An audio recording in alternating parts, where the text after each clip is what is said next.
So there's a lot of recipes that you can make using watermelon, but the very best way to truly enjoy your heart Laura, is just excuse me, excuse me, but there's a lot of work that goes into producing this watermelon before you're able to take that first bite. Everyone, I want to introduce you to Mike Taylor. He is actually the agronomist. And Mike, tell everyone what that means. I work with both our production people and also with the growers. We've selected the best growers for each area that we grow in.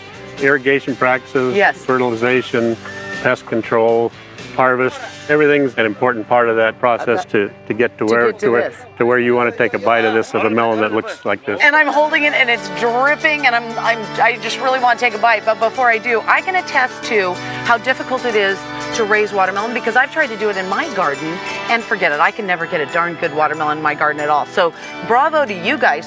Watermelon need heat. Yeah, our products need warm growing areas. That's why we come to the San Joaquin Valley.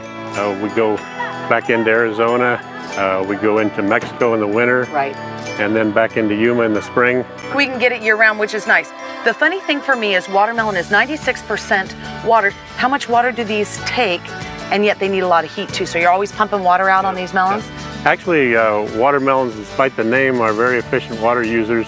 We use about 1.5 acres of water per acre here, which is much less than many of the crops here in San Joaquin. Yeah, absolutely. Yeah. That's actually amazing, to tell you the truth. Yeah. These are personal sized watermelon. One is perfect for me to eat every day. I love watermelon, but pure heart really comes from the fact that what is inside of this watermelon is the middle of a big watermelon. Right. Just last night, I took a spoon and I did a no-no.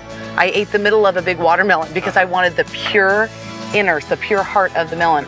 Well, that's exactly why it's called pure heart, because you don't have, in the old traditional melon, that other part. You're just getting the heart. Right. Thin rind, as you can see, so you have a very large percent of usable product. All this is selected by hand. You know, by now you'd think they would have come up with a different mechanization or a different way to harvest these darn things. They're still done by hand the way they were originally harvested way back when. Right.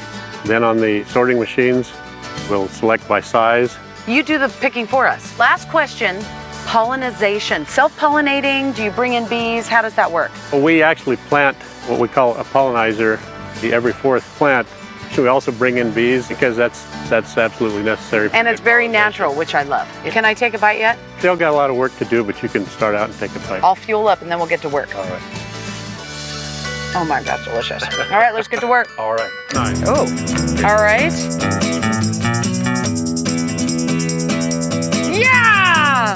That's the pollinator. And you can see how different that is.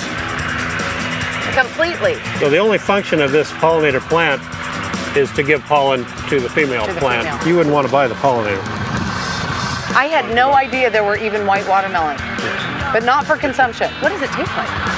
Oh, it tastes like a cucumber? Well, it's a cousin, right? It tastes just like a cucumber with more water. That's amazing. All right. Is this our cue to go work? This is our cue to go work. All right, let's do it.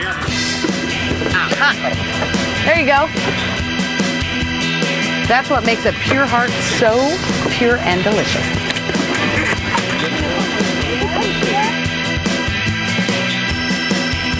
Woo! That's a workout.